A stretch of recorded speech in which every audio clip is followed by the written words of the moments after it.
Now with all the very latest from around the world and here at home, it's the ITV News at 10.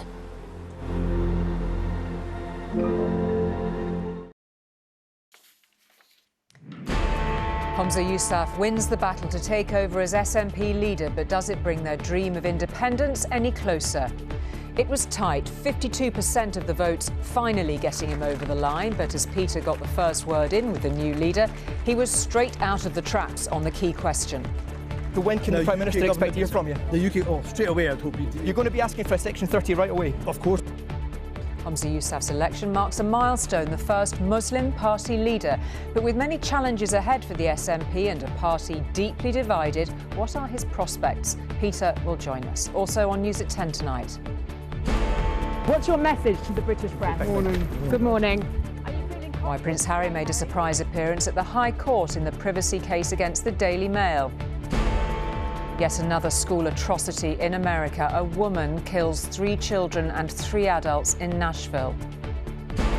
From homeless to this, the shocking conditions families are forced to live in and the private landlords making millions from taxpayers. Daniel's latest investigation and then testimony from Gwyneth Paltrow's ski accident accuser and her reactions to him in court.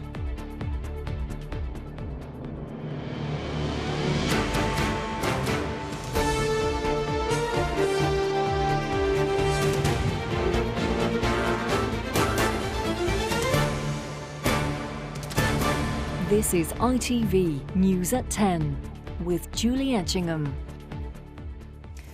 Good evening. The newly announced SNP leader wasted no time today in demanding a fresh independence referendum for Scotland. Humza Yousaf had barely left the stage of his victory speech when he told us he'll ask Westminster for the necessary powers right away. While his leadership victory had been by no means certain, the margin far tighter than expected, for better or worse, he was widely viewed as the continuity candidate. But he's also a man of many firsts, the first Muslim and first British Asian, now set to become Scotland's First Minister tomorrow. He inherits from his predecessor Nicola Sturgeon a governing party in turmoil, acknowledging today there are divisions to heal. It has been a fractious 5-week contest, but today it was a high five for his daughter that gave the news away.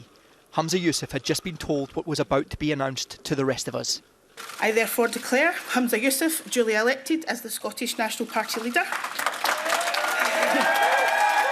It was close. Yousaf's 52% versus 48% for the socially conservative Christian candidate Kate Forbes, another sign of a deeply divided SNP. In his acceptance speech, he was then prophetic in what would be his next fight today. I have had my fair share of battles with the UK government over the years, and there may well be some to come. I will work with them and other devolved nations constructively where I can. This self-branded continuity candidate then told me he will continue where Nicola Sturgeon left off, colliding over the constitution with the UK government. You've said that Scotland will be independent in 5 years' time. You've said your preference is not for the de facto referendum.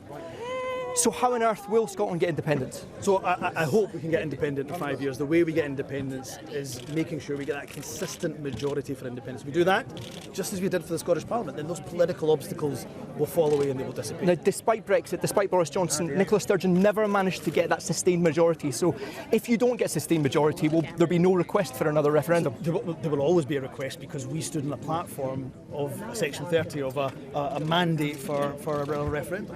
We've won that election after election after election. So when can the Prime Minister expect to hear from you? The UK, straight away I'd hope You're going to be asking for a Section 30 right away? Of course, we've been asking for a Section 30. We've been asking for a Section 30 for a long time. And we'll continue to ask for a Section 30. The UK Prime Minister's spokesperson says their response will be well established. In other words, just as he said to Nicola Sturgeon, it's still a no.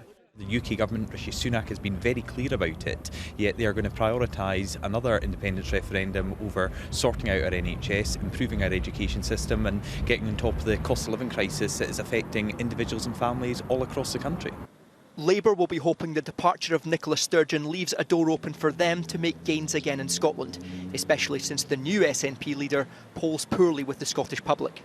We have to, with humility, reach out, earn people's trust, earn their support and demonstrate what change looks like for Scotland. And that's why we are determined to make Labour the change Scotland needs.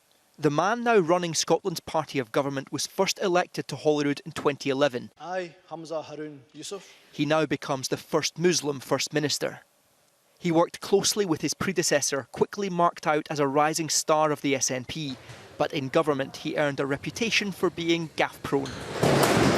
How will Hamza Yusuf, First Minister, be received by the Scottish public? Though he has won the support of the party members, he's not very popular with the public at large. He may never achieve the stratospheric levels of support that Nicola Sturgeon achieved at her peak, but he does need to do a lot better than he has done.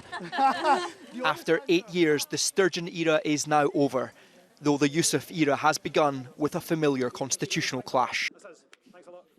And Peter joins us now from Edinburgh. Apart from the myriad challenges ahead for Humza Yousaf, what does this ultimately mean for Scottish independence at this juncture, Peter?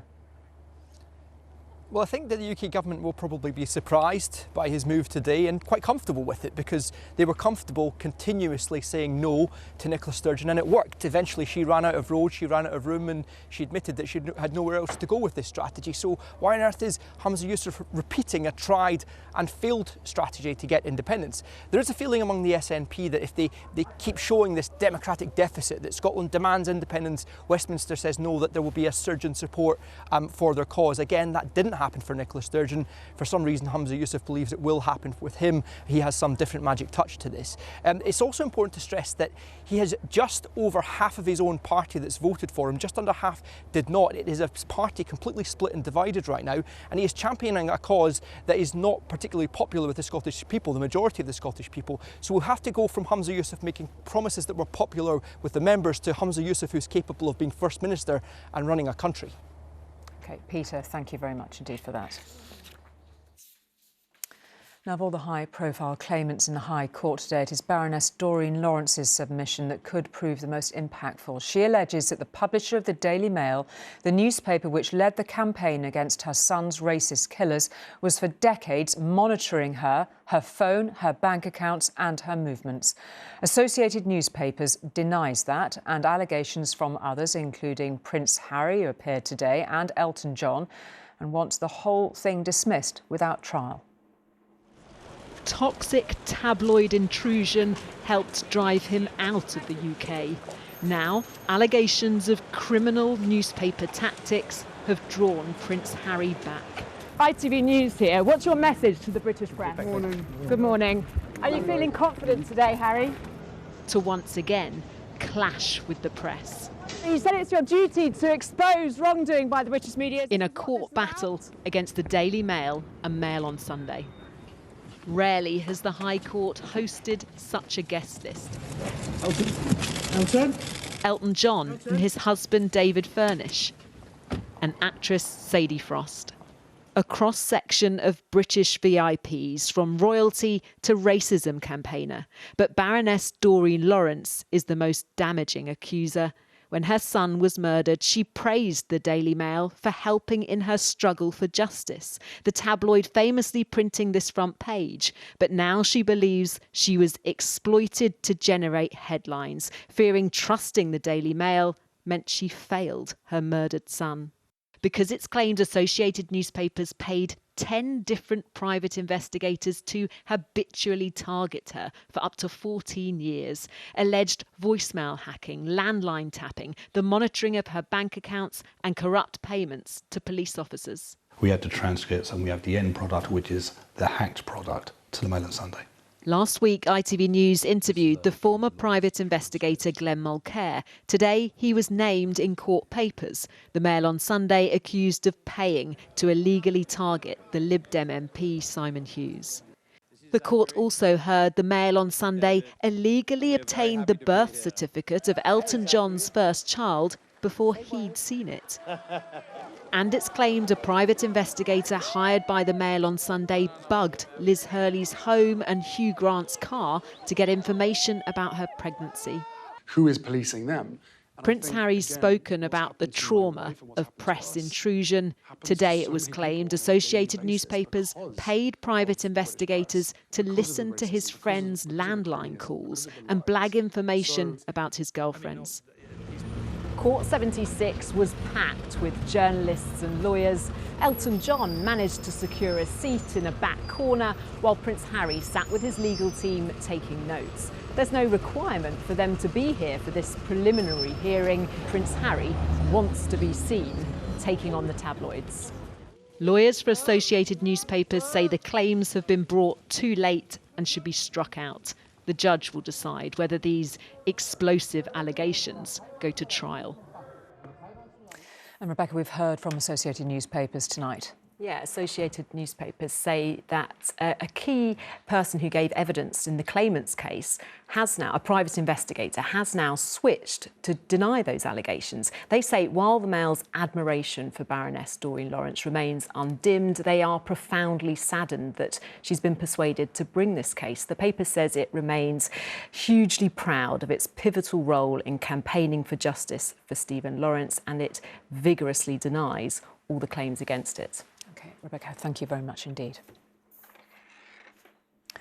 Now, the full and dreaded horror of the United States gun problem befell another school community this morning, this time a primary school in Tennessee, where a 28-year-old woman shot dead 3 children and 3 staff members. As President Biden said tonight, gun violence is ripping at the soul of the nation. Once again, America is confronting the horror of gun violence at its schools. This time, ambulances and armed police were rushing to a mass shooting at a private elementary school in Nashville. Parents consoling each other as they waited to find out who'd survived and who had not. There have been 33 incidents of gunfire at schools this year. What marked out this was the shooter. We have identified the suspect. It's a 28-year-old female white, actually a Nashvilleian or lives in the Nashville area. Unlike in the Uvalde shooting, this time the police response was astonishingly swift. 14 minutes after the first 911 call, the shooter had been killed. Here there was also a reminder of just how much these attacks are now a regular and unwelcome feature of American life. My son and I survived a mass shooting over the summer. I am in Tennessee on a family vacation. How is this still happening? How are our children still dying, and why are we failing them? Gun violence is the #1 killer of children and teens. It has overtaken cars. These scenes are painfully reminiscent of the Sandy Hook massacre more than a decade ago. Yet since then, little has changed, as America still struggles to protect even the most vulnerable from gun violence. Dan Rivers, News at 10 in the United States. In the 2 years since we began our investigation into Britain's housing crisis, we've exposed many appalling cases of dire conditions in council homes, as you will probably remember. But tonight, how the issue extends well beyond the diminished stock of local authorities.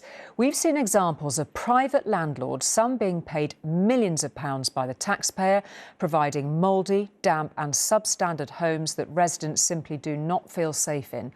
And these residents are already amongst the most vulnerable because they otherwise would be homeless. It appears from every angle to be a derelict building.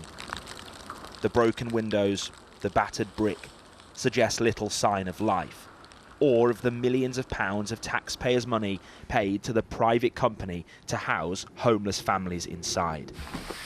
But there is life inside these Birmingham flats, lives feeling as abandoned as this building looks.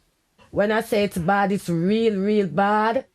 This tenant does not want to show her face. Such is the shame she feels about the state of the home she and her 2 children have been placed in by Birmingham City Council when they became homeless.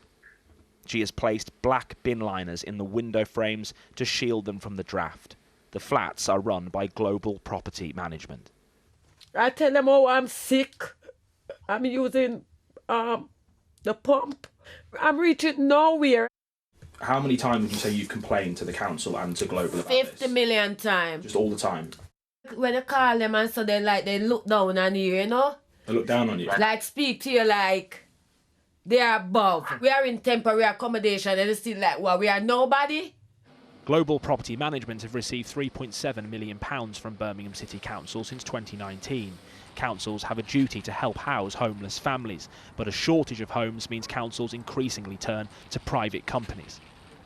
We've discovered that since 2019, private housing firms have been paid over £867 million to provide at least 84,000 families with temporary accommodation. Kensington and Chelsea Council spent the most, giving £116 million to private providers. Birmingham had the biggest bill outside the capital at £41 million. And these are the companies benefiting. Property management firm Elliott Lee got nearly £26 million since 2019, followed by AJ Bush with £20 million. We approached these companies. Those who responded insist they attempt to provide the best service and accommodation possible. Back in Birmingham, we've come to the home of Global's director to see if he feels they're providing a good service. I'm a journalist from ITV News. But we couldn't find him, either here or at the firm's office. Instead, Global Property Management have said to us in a statement, homeless tenants can cause too much damage to the properties as they have nothing to lose. You cannot sue them for damage as they are claiming benefits. And tenants from hot countries do not open their windows as they feel cold. One of the biggest earners of taxpayers' money is Theory Housing Management Services. We found at least 6 councils have paid them £12.2 million since 2019. We've received multiple complaints about Theory, including at this former office block in East London. Dirty carpets, cracked walls, mould inside several flats. But the big concern here is the security. It can be terrifying at times. Michael was placed here with his partner and young daughter in this one-bed flat. But last year he noticed money going missing. So he set up a small camera in their bedroom, and to his horror, it captured the caretaker of the building, employed by Theory, letting himself into their home, rummaging through their belongings, before allegedly stealing money from the wardrobe. Anger was the first thing, but it was also a feeling of fear. It could have been a situation where she would have been home alone with the baby. I don't really feel safe living here, but we don't really have a choice. We understand this caretaker no longer works here. When we asked Theory, they said they don't comment on individual employees. Morning, ITV News. So we visited the company's director at his home in North London. We're seeing the conditions that people live in and we've seen the amount of money that you guys get. Instead, in a statement, Theory said they always aim to provide the best service and residents have their details to report any issues. Birmingham City Council have told us they're now finding alternative homes for those still in properties managed by Global. And tonight, the Housing Secretary has ordered government officials to urgently investigate our findings. Daniel Hewitt, News at 10. To Israel now, where with tens of thousands demonstrating on the streets, the Prime Minister Benjamin Netanyahu finally offered a concession of sorts over his controversial judicial reforms. There will be, he announced, a delay in the hope, he said, of avoiding civil war. Enough tonight for unions to call off their general strike, but protesters still want the overhaul scrapped entirely. Even in a country with such a turbulent history, the internal strife now engulfing Israel is unprecedented. Today, 100,000 protesters made it to the government's front door, laying siege to Israel's parliament. They were demanding that the Prime Minister scrap plans to weaken the Supreme Court so it can no longer overrule laws passed by the government. Since the day and hour it was sworn in, the most right-wing and religious government in Israel's history has set about becoming the most powerful one as well. And as it has dawned on secular Israelis exactly what the consequences of unrestrained governance might be, these protests have grown and become more frequent. These people predict that the judicial changes would turn Israel into a dictatorship like Iran or North Korea. They're trying to limit the rights of women, of LGBT community, declining equality, anti-Arab, you name it. Baby don't want to go to the jail, so we just try to do whatever he can to escape. This evening, Bibi, as he's known here, gave some ground, going on television to announce a delay in the judicial reforms. It's a partial climb down. Earlier, the pressure on Mr Netanyahu built as all government workers were told by their union to strike, which among other things halted departures from the main airport. But the most important state employees to act during this crisis are pilots in an elite squadron who refused to continue to train, saying they wouldn't defend a dictatorship. By the weekend, so many other military personnel had followed suit, the defence minister warned that Israel's security was at risk, so the government should back down. Mr Netanyahu then sacked the defence minister, angering further a protest movement that has forced him to postpone his reforms, but probably won't be satisfied until he's scrapped his plans completely. John Irvine, News at 10, Jerusalem. Here, the government today launched a plan it said would stamp out antisocial behaviour after figures showed a record 1.1 million incidents were recorded last year. It wants those who cause criminal damage to be made to put it right and plans to crack down on what it calls nuisance begging too. But campaigners say for all the eye-catching ideas, it fails to tackle many of the root causes of crime. Motorbike riders causing carnage on Middlesbrough's roads. In another part of the town, children abusing and throwing missiles at shop staff. And in County Durham, arsonists torched 10 cars. The North East is among 16 pilot areas for the government's crackdown on antisocial behaviour. I do the razor wire every single night. Parvez's shop on Teesside has been burgled 6 times in 3 years. It took police 3 days to respond to the latest break-in. They broke the door. There are two guys, pulled the door very hard, kicked the door, and they ran away with the phone. We called the police. Police didn't arrive. They said, this is not emergency for us. Measures announced today include more officers in crime hotspot areas, tougher fines, and offenders forced to clear up vandalism within 48 hours. Some communities are being terrorised by vandals and yobs, and that comes after years and years of cuts to neighbourhood policing. So isn't this a problem of your party's own making? It's not as simple as that. Across the country, come March, we'll see more police officers than we've seen certainly in my lifetime. But even in Cleveland, we do still see that challenge, and I do believe we do need more police on the streets. And whilst we're seeing an influx in that, there's more to be had.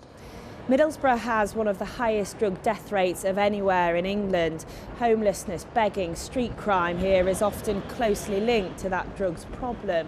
And until there's more investment in treatment and addiction services, some here warn that the government's plans will do little to address the antisocial behaviour. Begging's a serious problem in Middlesbrough. New police powers to target nuisance beggars have been criticised by drug workers here. Peter was addicted to heroin for 20 years and now helps others get off the streets. These people don't wake up and think, I want to be a beggar today. There's a lot of complex circumstances that led them to this life, and it's really sad, and they need help. They don't need punishing, they need help. Extra support and swift justice is the government's promise, but critics say they've heard all of this many times before. Sarah Corker, News at 10 in Middlesbrough. A new pay offer for England's teachers tonight looks likely to be rejected after the country's biggest education union described it as insulting. Striking staff had been demanding above inflation rises. Instead, the government offered a £1,000 cash payment and a 4.3% rise for next year. The NEU says that is less than teachers in Scotland and Wales have been offered. Now, with the DUP still refusing to re-enter government at Stormont, there seems little chance of the Northern Ireland Assembly being back up and running in time to mark the 25th anniversary of the Good Friday Agreement, now just a fortnight away. Today, one of its key architects, Sir Tony Blair, told me there may now be a case for reviewing the original agreement. I began by putting it to him that far from the Good Friday Agreement thriving at this point, on this impending historic anniversary, Northern Ireland is in political limbo. The Good Friday Agreement, it remains probably one of the, if not the only, successful peace accord of the last quarter of a century. It was always going to be fragile. It remains fragile, but it's held. If you compare Northern Ireland today and how it was during the Troubles that I grew up with, and where you were listening to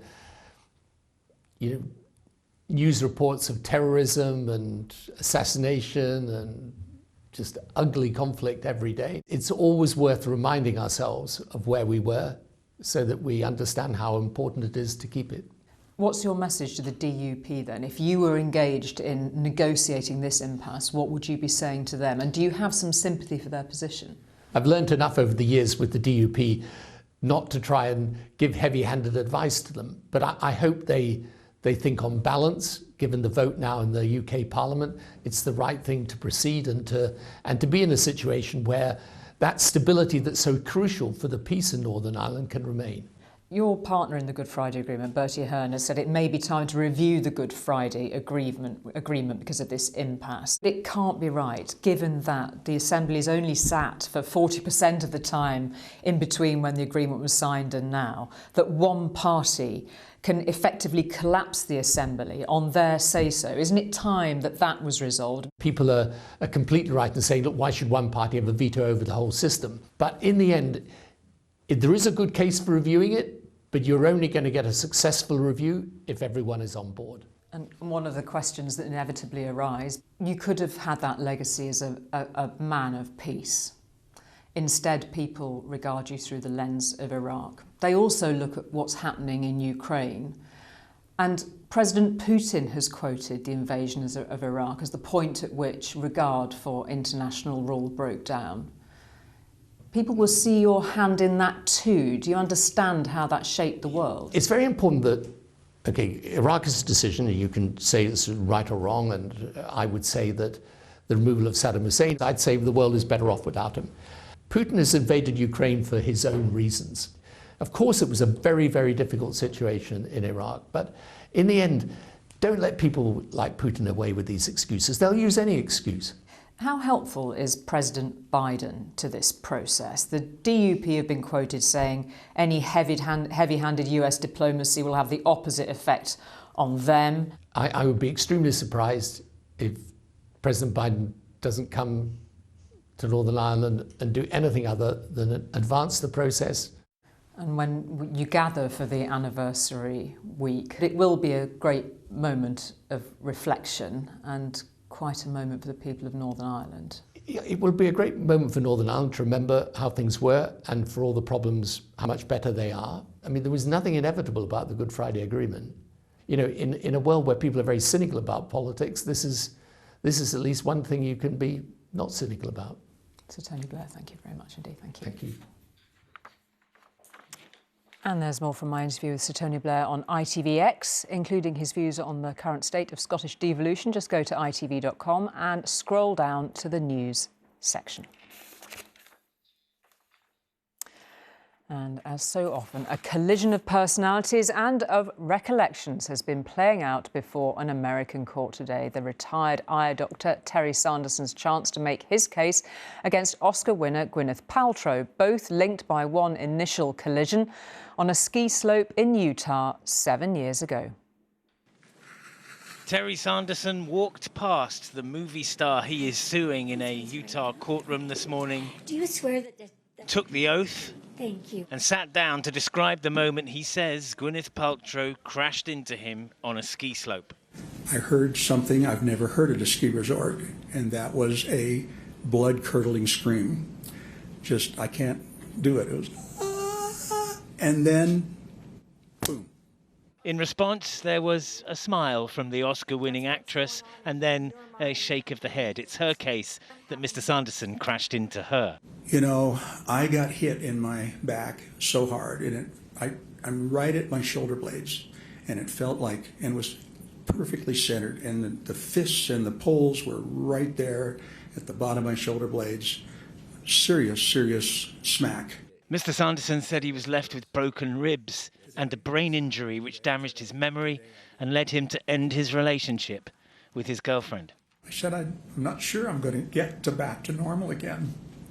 And I don't want you to feel like that I'm a crippled vet and you're going to stick it out with me because I know you would. Half a brain or whatever.